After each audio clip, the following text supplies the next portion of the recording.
Aquella noche parecía como cualquier otra, hasta que un olor extraño empezó a salir del pequeño restaurante de esquina que todos en la colonia conocían. No era el aroma habitual de carne asada, tortillas calientes y café de olla. Era algo más denso, metálico, mezclado con el humo de la cocina apagada a medias. Eran casi las 11:30, y la cortina del comedor Los Molina seguía a medio subir, algo que nunca pasaba. Ese lugar, desde hacía más de 20 años, cerraba puntual a las 10. Un repartidor de app, que llegó a recoger un pedido que nunca salió de la cocina, fue el primero en notar que algo no cuadraba. Tocó en la puerta de cristal, miró hacia adentro, vio sillas sobre las mesas, luces prendidas, y ninguna persona a la vista. El televisor seguía encendido, mostrando un noticiero local con el volumen bajo. Sobre una mesa, 2 platos servidos a medias, como si alguien hubiera dejado de comer de repente. El repartidor se asomó un poco más. Llamó en voz alta. Nadie respondió. Fue entonces cuando algo, al fondo del pasillo que llevaba a la parte trasera del negocio, llamó su atención. Una luz parpadeante, de esas que tienen las cámaras de seguridad cuando están en modo grabación. Y, por un segundo, creyó ver una sombra pasar, muy rápido, cerca de la puerta de la bodega. No esperó más. Marcó al número de emergencias con las manos sudorosas. No sabía que, al hacerlo, estaba abriendo la puerta no solo de un local aparentemente vacío, sino de una historia larga, compleja, donde un negocio familiar aparentemente normal escondía algo mucho más oscuro. Una red de corrupción, mentiras y una muerte que nadie en la colonia estuvo preparado para ver de cerca. Antes de que sigamos con esta narración, dime algo. ¿Desde dónde estás viendo este video? Déjalo en los comentarios. Me gusta saber desde qué ciudad o país nos acompañas en estas historias. Y si te interesan estos casos reales contados con detalle, respeto y un estilo cinematográfico, suscríbete al canal y activa la campanita. Eso ayuda muchísimo a que podamos seguir trayendo este tipo de relatos que casi nunca se cuentan completos en las noticias. Ahora sí, imagina la puerta de vidrio del restaurante abriéndose lentamente, la cinta amarilla colocándose alrededor, y el barrio entero tratando de entender cómo ese lugar donde todos comían los domingos, donde se celebraban cumpleaños modestos y donde la familia Molina era sinónimo de trabajo honrado, iba a convertirse en el epicentro de un caso que mostraría que, a veces, lo más peligroso no está en las calles oscuras, sino detrás del mostrador de un negocio que parece inofensivo. El comedor Los Molina llevaba 2 décadas siendo parte del paisaje de una colonia de clase trabajadora en Guadalajara. Al principio, era solo una fondita con 6 mesas, piso de mosaico blanco y verde, y una vitrina de vidrio con guisos del día: arroz, frijoles, pollo en salsa, milanesas. Con el tiempo, se había ganado una fama discreta. Comida abundante, barata, como de casa. Nada de lujos. Todo familiar. El dueño era don Julio Molina, un hombre de unos 50 y tantos, con cabello ya encanecido, bigote bien recortado y delantal siempre manchado de salsa. Llegaba antes del amanecer, prendía la estufa, molía chiles en la licuadora, recibía a los proveedores. Su esposa, Rosa, era la maestra de la cocina. Sazón fuerte, tortillas hechas a mano, voz suave pero firme. En las fotos que adornaban una pared del comedor, se les veía jóvenes, sonrientes, frente al local en su inauguración, cortando un listón sencillo. Tenían 2 hijos, Marcos, el mayor, y Elena, la menor. Marcos, de 32 años, era el encargado de la parte moderna del negocio: redes sociales, pedidos por apps, contacto con proveedores nuevos, pago de facturas. Usaba siempre el teléfono en la mano, tenis limpios, barba recortada. Elena, de 27, era un puente entre la cocina y los clientes. Tomaba órdenes, servía mesas, llevaba cuentas mentales. También estudiaba contaduría en la noche. Desde afuera, la imagen era casi entrañable. Una familia que se levantaba todos los días a las 5 para abrir a las 7. Una pareja mayor que había construido un negocio desde cero. Hijos que, en lugar de perder el tiempo, se sumaban al trabajo. Los vecinos decían cosas como: son bien chambeadores. Ahí nunca ves vagos, todo se ve en orden. Siempre están juntos, se nota que son unidos. Nadie imaginaba que, detrás de las paredes pintadas de amarillo y de los manteles de cuadros rojos, se estaban moviendo cosas que nada tenían que ver con sopas y guisados. Todo empezó de manera casi invisible. Primero, con dinero en efectivo que parecía rendir más de lo que las ventas justificaban. Luego, con clientes que no parecían clientes. Hombres bien vestidos, relojes caros, que se sentaban en las mesas del fondo, pedían un café, miraban el reloj y a los pocos minutos se levantaban tras una breve conversación con Marcos, el hijo mayor, junto a la puerta de la cocina. Los días de quincena, cuando los obreros del barrio llenaban el comedor, también se veía de vez en cuando a gente que no vivía cerca, que llegaba en coches nuevos, comía poco y pagaba en efectivo, con billetes grandes, sin esperar cambio. La caja registradora, sin embargo, no marcaba grandes cambios en las cifras. El libro de cuentas que Elena llevaba era honesto en sus números. Lo que no quedaba registrado ahí, quedaba en otro lado. En sobres, en bolsas discretas, en una caja fuerte escondida detrás de un refrigerador que, supuestamente, no funcionaba. Rosa, la madre, lo notó primero. Una tarde, mientras limpiaba la cocina, vio a Marcos entrar al pequeño cuarto trasero donde guardaban trastes viejos. Lo vio mover el refrigerador desconectado, sacar algo de detrás, guardarlo en la mochila. Lo hizo con la rapidez de quien ha repetido ese movimiento muchas veces. No dijo nada en ese momento. Rosa era de esas mujeres que observan más de lo que hablan. Pero esa noche, cuando cerraron el local y se sentaron a cenar en la mesa grande del fondo, puso el tema. Marcos, dijo, con calma pero sin rodeos, ¿qué estás guardando detrás del refri viejo? Él, que estaba mirando el celular, levantó la vista con gesto de sorpresa contenida. Nada, ma, respondió.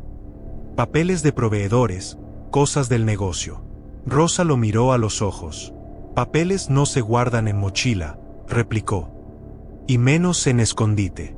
Don Julio, el padre, tragó un bocado de frijoles y carraspeó. Tu mamá tiene razón, intervino. Aquí no se hacen cosas a escondidas. ¿Qué está pasando? La tensión flotó en el aire unos segundos. Marcos suspiró. No estaba listo para decir toda la verdad, pero tampoco podía improvisar una mentira muy elaborada con dos pares de ojos clavados en él.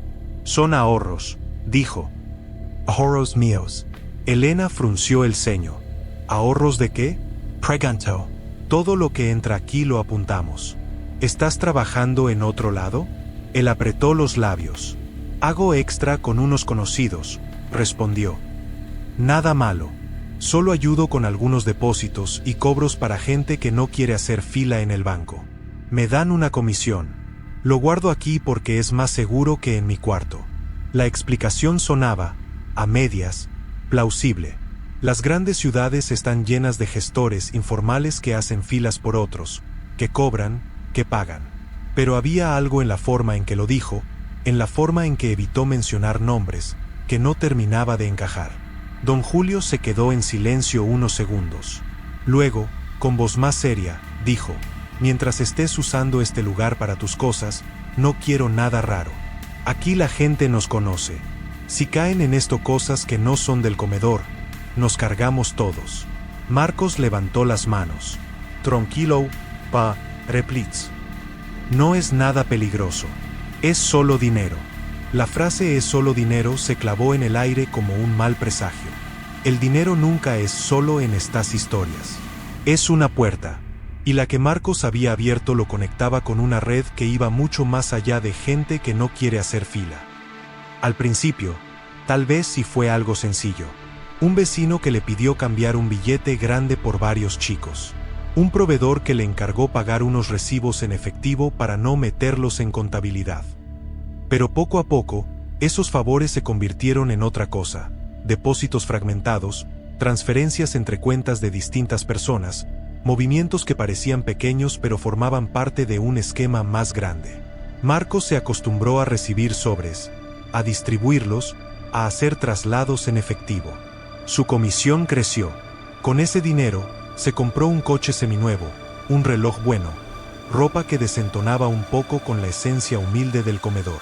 Don Julio, al principio, se sintió orgulloso. Mi hijo progresa, pensaba. Rosa, en cambio, seguía inquieta. Una mañana, mientras servía café a una mesa, vio entrar a un hombre que nunca había visto. Alto, traje gris, cabello engominado. No parecía de la colonia. No miró el menú, no saludó. Caminó directo hacia la barra donde Marcos revisaba su teléfono. Le puso una mano en el hombro, lo llevó hacia el fondo del local. No pasó por la cocina.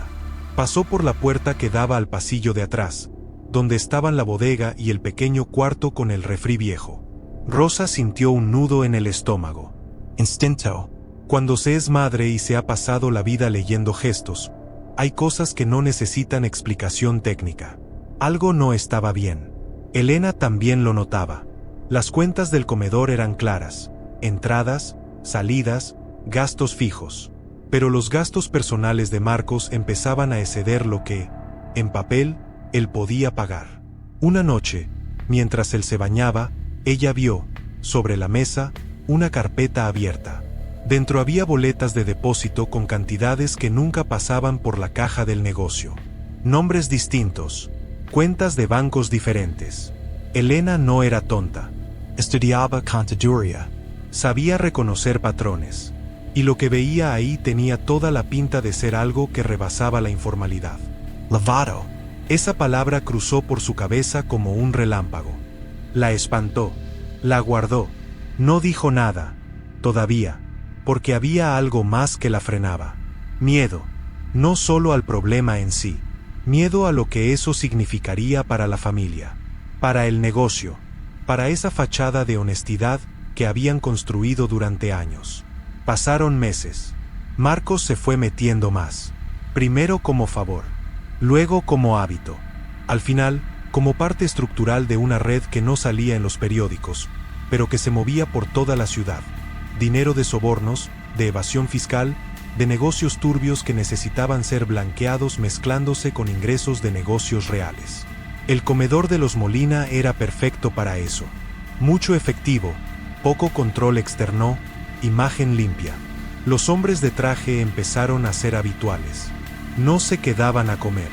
Se sentaban en la mesa del fondo, hablaban bajo con Marcos, se levantaban.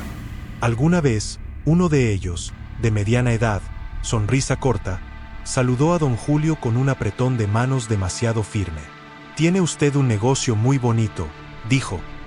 «Se nota que aquí se trabaja duro». Don Julio sonrió, halagado. No sabía que, mientras daba la mano, el mismo hombre estaba usando el comedor como pantalla para mover una cantidad de dinero que él nunca vería en la caja. La familia Molina no era mala por naturaleza. No se levantaron un día diciendo «vamos a delinquir». Fueron vulnerables. Marcos fue seducido por una promesa conocida: dinero rápido, sin tanta burocracia. Y los demás, por distintas razones, tardaron en ver que esa promesa venía acompañada de un precio muy alto. A veces, el problema no es la primera decisión errónea. Es todo lo que se acumula después, cuando uno se convence de que ya no puede salir. El punto de no retorno llegó una noche de viernes. El comedor estaba lleno. Familias, obreros, estudiantes. Rosa en la cocina, Elena en el salón, don Julio cobrando. Marcos, en constante ida y vuelta entre la barra y la puerta, contestando mensajes en el celular. A las 9 de la noche, dos hombres entraron juntos. No vestían traje. Jeans, camaras oscuras. Se sentaron en la mesa del fondo. No abrieron el menú. Marcos los vio. Su expresión cambió apenas 1 milímetro. Pero Rosa lo notó. Elena también. El mayor de los dos hizo un pequeño gesto con la cabeza. Marcos se acercó. Se agachó un poco para escuchar. Ambos hombres hablaban bajo, rápido. Uno de ellos sacó un papel, se lo mostró. Marcos palideció. Asintió varias veces. Luego, se levantó y se metió en la cocina. Rosa lo interceptó. «¿Qué pasa?», preguntó, secándose las manos en el delantal. Él sonrió, nervioso. «Nada, ma», dijo. «Cosas del otro trabajo». Ahorita vengo. Se fue al cuarto de atrás. Movió el refri. Sacó un sobre grueso. Se lo metió bajo la chamarra. Los hombres lo esperaban. Le hicieron señas de que saliera por la puerta lateral, que daba a una calle menos iluminada. Marcos miró a su alrededor, como si quisiera asegurarse de que su familia no lo veía. Lo veían, pero no sabían qué, exactamente. Solo sabían que algo se estaba moviendo demasiado rápido, demasiado oculto. Minutos después, Elena recibió un mensaje en su celular. Era de un amigo suyo, que trabajaba en un despacho contable y a veces le contaba chismes de oficina. El mensaje decía: ¿tu hermano trabaja con un tal, el Gallo? Ten cuidado. Está sonando su nombre en cosas feas. El corazón de Elena se aceleró. El Gallo era un apodo que ella había escuchado antes en voz baja, en noticias que se mencionaban rápido. Un hombre vinculado a contratos turbios, entregas de dinero a funcionarios, maniobras financieras. Nunca pensó que ese apodo pudiera estar tan cerca de su casa. Guardó el celular. Miró a la mesa del fondo. Los hombres ya no estaban. Marcos tampoco.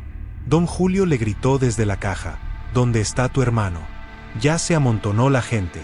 Elena no supo qué responder. Una hora después, Marcos regresó. La camisa arrugada, la cara más pálida. Se lavó las manos. Volvió a atender como si nada. Esa noche, al cerrar, Elena lo enfrentó. En el pequeño pasillo que conectaba la cocina con la salida trasera, sin clientes escuchando.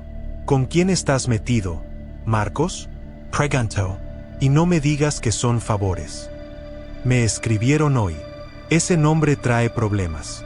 Él la miró, cansado. Ya no puedo echarme para atrás, admitió. Empecé con cosas pequeñas, ahora ya es en serio. Elena sintió miedo. ¿Los estás usando a ellos? ¿O ellos nos están usando a nosotros? Insistió. Marcos no respondió. Solo dijo: mientras no se metan con papá y mamá, no tengo opción. Pero cuando una red de corrupción se sostiene sobre la fachada de un negocio familiar, rara vez se queda afuera de la familia. Tarde o temprano, todo se mezcla. El descubrimiento de esa mezcla, en este caso, llegó gracias a dos cosas: un error de confianza y una factura mal hecha. Un día, un inspector fiscal llegó al comedor. No era la primera vez que alguien de Hacienda se acercaba, pero esta vez, su visita no era de rutina. Traía papeles en mano, nombres resaltados, fechas subrayadas. Preguntó por Elena. «Usted es la que lleva las cuentas, ¿verdad?», dijo. Ella asintió, nerviosa. El inspector le mostró una impresión. En ella se veía el nombre del comedor ligado, en una lista, a otros negocios que poco tenían que ver con comida. Una refaccionaria de autos, una tienda de electrónicos, una casa de cambio. La sospecha era clara. Los llamaban factureras, negocios utilizados para simular operaciones, para mover dinero, para justificar gastos de empresas más grandes que querían reducir impuestos o esconder pagos ilícitos. Elena sintió que la tierra se abría bajo sus pies. No había firmado nada. No había emitido facturas que no correspondieran. Pero ahí estaba el nombre del restaurante vinculado a operaciones que ella nunca registró. El inspector preguntó, con tono neutro: ¿sabe si alguien más usa el RFC de su negocio para emitir facturas? En ese momento, la mirada de Elena se fue directo a Marcos. Él, al fondo, fingía limpiar una mesa. Elena no respondió de inmediato, pero supo, con una certeza que duele, que el secreto ya no era solo un secreto familiar. Era un delito en proceso de ser descubierto. Ese fue el punto de quiebre para ella. Esa noche, después de que el inspector se fue dejando una notificación para que se presentaran en oficinas, Elena enfrentó a Marcos frente a sus padres. Colocó los papeles sobre la mesa. «Estás usando el restaurante para algo más», dijo, con la voz quebrada. «Y ya estamos en problemas». Don Julio tomó los papeles con manos temblorosas. Rosa los vio sin entender todas las palabras, pero entendiendo el peligro. Marcos intentó justificarse. «Yo solo ayuda a hacer facturas para unos conocidos», dijo. «Me dijeron que no pasaba nada, que era legal». Elena negó con la cabeza. Conocidos? Rapitio. Esos conocidos están usando el nombre de papá y mamá para tapar cosas. Y cuando esto explote, los que van a salir en la foto son ellos, no el tipo que te da sobres detrás del refri. La discusión fue dura. Don Julio se sintió traicionado. Rosa se sintió impotente. Marcos se sintió acorralado. Él no era un villano de película. Era un hombre común que había cruzado muchas pequeñas líneas grises hasta encontrarse de pronto en un territorio negro. Entre gritos, lágrimas y reproches, una frase se repitió: tienes que salir de eso. Marcos sabía que no era tan fácil. Pero en ese momento, bajo la mirada de sus padres, bajo el peso del miedo real, prometió algo. Voy a hablar con ellos, dijo. Les voy a decir que ya no puedo. Que no usen más el nombre del comedor. Rosa lo miró, con una mezcla de esperanza y terror. Solo no hagas nada que te quite la vida, susurró. Marcos asintió. Pero salirse de una red de corrupción no es como cancelar un servicio de internet. No se firma un papel y ya. Hay intereses, secretos compartidos, gente que no quiere perder un eslabón útil. Marcos sabía nombres. Sabía rutas de dinero. Sabía quién pagaba a quién. Y eso lo convertía, de repente, en un problema. La cita con ellos fue 2 días después, en la misma bodega donde solían entregarse sobres. Marcos llegó con el corazón acelerado. Pensó en grabar la conversación. Luego, decidió que no. Le parecía demasiado peligroso. Lo que no sabía es que, en otra parte de la ciudad, alguien más estaba tomando decisiones. Uno de los hombres del grupo, quizá el gallo o alguien cercano, concluyó que el comedor ya estaba tocado. Hacienda había llegado. Había que cortar la conexión. Y en esos ambientes, cortar la conexión a veces no significa solo dejar de usar un RFC. A veces significa asegurarse de que nadie hable. Esa noche en que el repartidor de app vio la puerta entreabierta y la luz de la cámara parpadeando, algo ya había ocurrido en la parte trasera del negocio. La cámara de seguridad, instalada meses antes por Marcos para modernizar el comedor, se convirtió en testigo. Cuando la policía entró, alertada por la llamada, la escena en la sala principal era inquietante, pero no brutal. Platos abandonados, televisores encendidos, sillas movidas. El verdadero horror estaba detrás. En el pasillo que conectaba la cocina con la bodega, y más allá, en el pequeño cuarto detrás del refri viejo. Ahí, la investigación encontró rastros de un forcejeo. No hace falta entrar en detalle explícito. Lo que se puede decir es que Marcos no estaba, y que alguien, esa noche, se aseguró de que el negocio quedara en un estado que hablara de caos, pero no de robo. La caja estaba intacta. Los celulares de la familia, sobre la barra. La camioneta de Don Julio, estacionada donde siempre.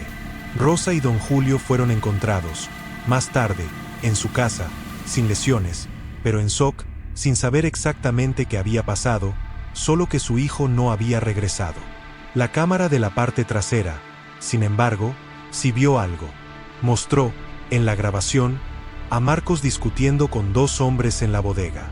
No se escuchaba el audio, pero los gestos eran claros. Manos levantadas, cabeza negando, uno de los hombres acercándose demasiado, el otro mirando hacia la puerta, atento. Luego, la imagen se cortaba por unos segundos. Cuando volvía, la bodega estaba vacía. Solo se veía la sombra del refri, la luz parpadeando. Marcos nunca más fue visto en el comedor. La investigación se abrió. Hacienda, que ya tenía el nombre del negocio en la mira, se sumó. La fiscalía revisó las grabaciones, habló con la familia. El nombre de El Gallo salió, primero en voz baja, después en documentos. No era sencillo. Estabas tocando un hilo que llevaba a otras partes. Tratos con funcionarios, empresas fantasma, dinero que pasaba de una cuenta a otra hasta desaparecer. El comedor era apenas una pieza, pero una pieza visible. Elena, enfrentada a agentes que le mostraban listas de operaciones que ella nunca autorizó, tuvo que tomar una decisión dolorosa: cooperar del todo. Entregó todo lo que tenía: papeles, correos, mensajes. Dijo lo que sabía de Marcos.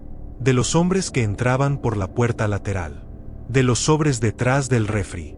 La familia se sintió dividida. Rosa, dolida, lloró al pensar que, al hablar, estaban de alguna manera traicionando a su hijo. Pero también sabía que el silencio los iba a hundir más. Don Julio cayó en una depresión silenciosa. Veía el comedor, ahora clausurado con sellos oficiales, y no podía evitar pensar en todas las madrugadas levantándose, en todos los guisos preparados. Para esto, los vecinos, al principio, no entendieron. Al ver los sellos, algunos supusieron que era por cosas menores, falta de permisos, adeudos. Cuando vieron las noticias, cuando escucharon palabras como red de corrupción y lavado de dinero, se dividieron. Unos defendían a los Molina. Eso ha de ser un error. No creo, son buena gente. Otros eran más duros. Con razón el hijo traía coche del año. Uno nunca sabe lo que pasa en las cocinas. Lo que duele en casos así es precisamente eso, la mezcla de realidades. La familia sí era, en muchos aspectos, buena gente, trabajadora, solidaria con vecinos. Y, al mismo tiempo, uno de sus miembros tomó decisiones que los arrastraron a todos a una red que no alcanza a distinguir entre buenas personas y malas personas. Ve movimientos, números, Opportunidades. En el clímax de la investigación, una operación conjunta llevó a varios cateos. Se congelaron cuentas, se aseguraron propiedades, se detuvo a algunos operadores. El nombre de Marcos apareció en los documentos, no como el gran líder, ni mucho menos. Como un eslabón intermedio, un facilitador. Un hombre que, por tener un negocio familiar limpio, fue útil para quienes necesitaban disfrazar dinero sucio. De él, sin embargo, no hubo rastro físico. No hay cuerpos descritos aquí, porque legalmente fue considerado desaparecido. Su ausencia se volvió una herida abierta. Para la ley, un probable responsable en fuga. Para su madre, un hijo que entró un día por la puerta trasera y nunca salió. El negocio, Comedor Los Molina, nunca volvió a abrir. Años después, otro local ocupó el espacio. Pintaron las paredes de otro color. Pusieron otro letrero. Los nuevos clientes quizá no saben la historia. Solo ven un lugar más donde comer. Los vecinos antiguos, en cambio, pasan frente a esa cortina y recuerdan. Las mañanas de café, las tardes de menú corrido, las noches de sirenas. Una red de corrupción, mentiras y muerte, escondida detrás de un negocio familiar aparentemente normal. Podría sonar a frase de película, pero para la familia Molina, y para tantas otras que nunca llegan a los titulares, fue realidad. Y deja, inevitablemente, un giro moral que no se puede ignorar. Es fácil, desde lejos, señalar y decir, yo nunca haría eso. Es más incómodo mirarse de cerca y preguntarse, ¿cuántas veces normalizamos favores con dinero, movimientos por afuera, pagos sin factura, porque así se hace y todos le hacen? ¿En qué momento un pequeño atajo se convierte en la entrada a una red en la que uno deja de decidir? En historias como esta, no hay héroes completos ni villanos caricaturescos. Hay personas, con miedo al fracaso, con deseos de mejorar su vida, con la tentación constante de creer que solo esta vez, solo este movimiento, solo este sobre no va a cambiar nada. Hasta que cambia todo. Tal vez, la próxima vez que entres a un negocio familiar y pienses qué bonito que trabajen juntos, recuerda esta historia. No para desconfiar de todos, sino para entender que, en sociedades donde la corrupción se mete hasta en los rincones más sencillos, el verdadero acto de valentía no siempre es trabajar duro. A veces, es decir no a ese sobre fácil, a esa factura dudosa, a ese favorcito que viene envuelto en sonrisa, pero huele muy parecido a ese olor extraño que salió aquella noche del comedor de los Molina. Porque, al final, lo que destruye no es solo el crimen en sí, es todo lo que se dejó pasar antes, en nombre de la costumbre, del progreso o de la lealtad mal entendida.